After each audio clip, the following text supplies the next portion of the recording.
Sir దాదాపు corporate experience ఉంది, IT experience ఉంది, ఫైనాన్స్, మార్కెటింగ్ అన్ని ఎక్స్పీరియన్సెస్, ఒక 13 years ఆఫ్ ఎక్స్పీరియన్సెస్ ఉండి ఇలా లైట్ హౌస్ ప్రాపర్టీస్ అని మళ్ళీ ఒక సంస్థ స్టార్ట్ చేయాలి అని ఎందుకు అనిపించింది? బిజినెస్ అనేది చాలా ప్యాషన్ బేసికలీ. ఓకే. సో నేను జాబ్ చేసినా కానీ నాకు లైట్ హౌస్ ప్రాపర్టీస్ అని ఎందుకు పెట్టుకున్నారు పేరు? లైట్ హౌస్ అనేది ఒక డైరెక్షన్, ఇలా ఒక సముద్రంలో ఒకటి షిప్స్ రావడానికైనా వారికి డైరెక్షన్ ఇచ్చేదాన్ని లైట్ హౌస్ అంటారు. అవును. అలా మనం ఎందుకు పెట్టుకోకూడదు? Why can't we give directions to real estate people? మనం ఎందుకు దారి చూపించకూడదు అని చెప్పి అలా దాన్ని కంటిన్యూ చేసాము. సార్ రియల్ ఎస్టేట్ లో కూడా ఫ్రాంచైజీస్ ఉంటాయా సార్? ఉన్నాయి, ఎందుకు లేదు. It's beautiful.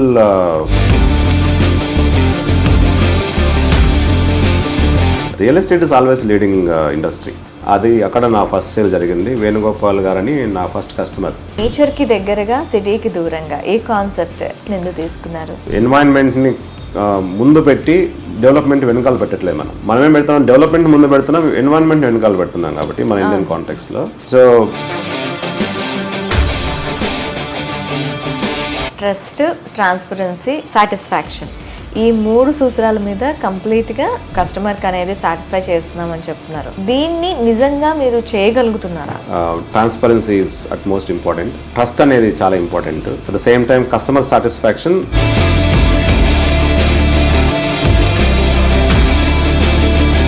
కస్టమర్స్కి చేసే ప్రామిసెస్లో మీరు ఎలాంటి ప్రామిసెస్ చేస్తూ ఉంటారు? ఆఫ్లైన్ లాస్ట్ 1.5 year టైం నుంచి కూడా మనము మెయింటెనెన్స్ అనేది చాలా పెద్ద ఎత్తున ప్రామిస్ చేస్తున్నాము. మనం 10 years మెయింటెనెన్స్ ప్రామిస్ చేస్తున్నాము అని.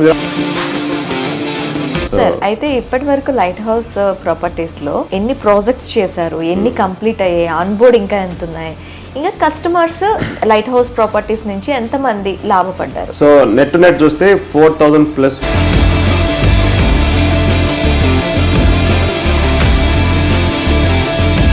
అబౌట్ ఆల్మోస్ట్ 180+ సేల్స్ చేసాము. So it's like 4,000+. ఇప్పుడు లైట్ హౌస్ ప్రాపర్టీస్ ఇంతలా జనాల్లోకి వెళ్ళటానికి మీకు అదర్ కంపెనీస్కి ఉన్న తేడా ఏంటి? వేరే కంపెనీస్ గురించి నేను పెద్దగా మాట్లాడాను. మిడిల్ క్లాస్, హయ్యర్ క్లాస్, ఈ కస్టమర్స్ మీ టార్గెట్స్. వీళ్ళ ఎక్స్పెక్టేషన్స్ ఎలా రీచ్ అవుతారు సార్? ఒక ఇన్ గేటు, ఒక out gate, full time security, ఒక club house. Though it is a small individual apartments అయినా, but we are doing it as a community. వాటిని ఒక గేటెడ్ కమ్యూనిటీ లాగా మనం ఇస్తున్నాం. మధ్య తరగతి కానీ ఉన్నత తరగతి కుటుంబాలని అట్రాక్ట్ చేయడానికి ఎలాంటి ప్లాన్స్ వేసుకుంటారు? ఎవరైతే మాకు అపార్ట్మెంట్ వద్దు, అపార్ట్మెంట్ కాస్ట్ కే మాకు అంటే మిడిల్ క్లాస్ పీపుల్ చాలా బెనిఫిట్స్ ఆఫర్ పెట్టాం. లోన్లు ఇప్పిస్తానని చెప్పి కొన్నారు కస్టమర్స్. ఫ్యూచర్ సిటీ ఈ మధ్యకాలంలో బాగా వినిపిస్తోంది. హైటెక్ సిటీ అంటే చంద్రబాబు గారు డెవలప్ చేశారు. సో ఇప్పుడు ఫ్యూచర్ సిటీ అంటే రేవంత్ రెడ్డి గారు డెవలప్ చేశారు అనే ఒక